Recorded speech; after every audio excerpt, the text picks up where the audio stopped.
So let's take time, for example. I'll just write out the word time, very simple. And now we can look for an opportunity to incorporate time into this logo somehow.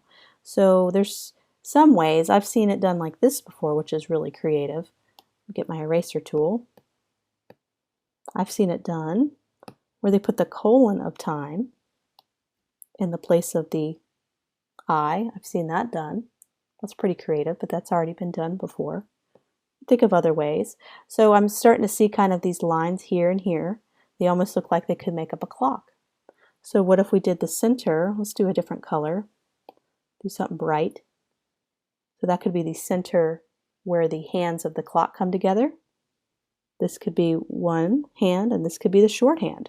So you have a long hand and a short hand, and all of a sudden you have a really cool creative logo. And you can keep kind of concepting. You could bring this into Illustrator, get some nice clean font, retrace this with the pen tool, and kind of really polish it up. But this is just something in a couple of seconds you can sketch it out.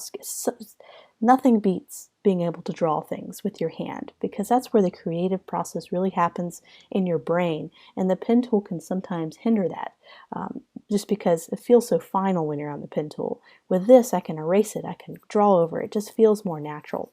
So definitely experiment with sketching on paper and pen and pencil, just because it just really opens up that creative process and makes things happen much quicker than if you were just to open up Illustrator and start designing. Although there's some logos you can get away with doing that. Some logos it's better to hit that pencil and paper and have fun.